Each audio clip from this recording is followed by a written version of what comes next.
Hello students, in this video I am going to explain you how you can determine the value of Ix, means this current flowing through 2 ohm resistor using the Thevenin theorem. So when we are going to use the Thevenin theorem, so for that we need to determine the RTH, means Thevenin's resistance, and Thevenin voltage, and then we can put a load resistor, means our 2 ohm resistor over here.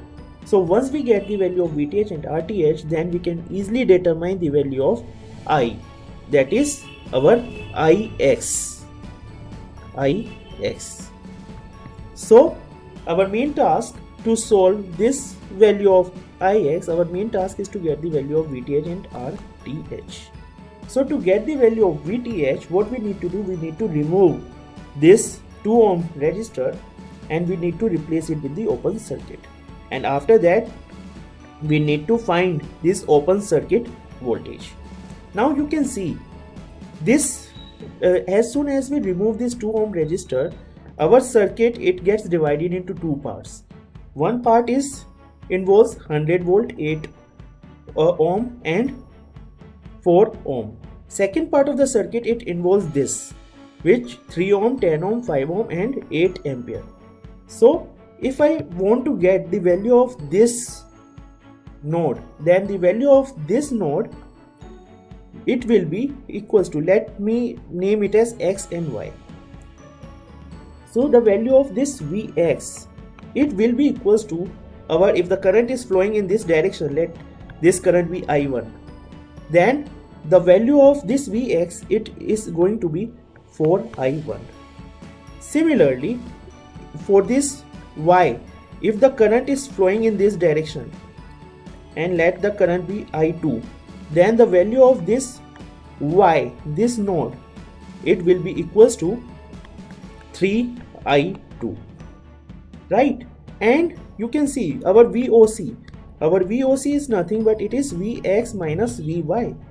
So we will get 4I1 minus 3I2. So somehow if we are able to determine I1 and I2, then we will be able to get our VOC or our Thevenin voltage. So first of all, let me see this. So applying a KVL in this particular loop, I will get 100 equals to 8I1 plus 4I1, and solving for this I will get I1 is equals to 100 by 12. So this is my first expression.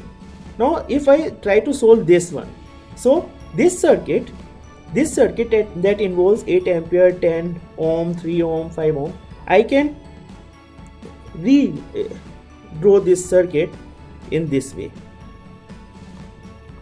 Means using a source transformation, I can replace this 8 ampere current source and 10 ohm with a voltage source of 8 into 10 volt and a resistor of 10 ohm, and then this 3 ohm will remain over here and this 5 ohm will remain over here.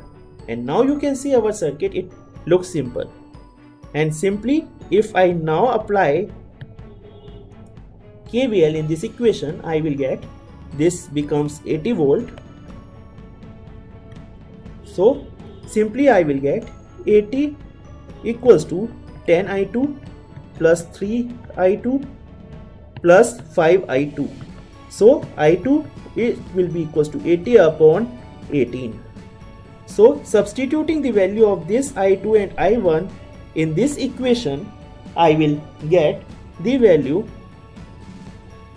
400 by 12 minus 240 upon 18, and the value that I am going to obtain, it will be 20 volt.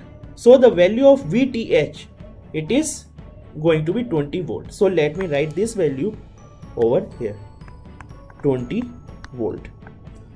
Now our next task is to get the value of RTH.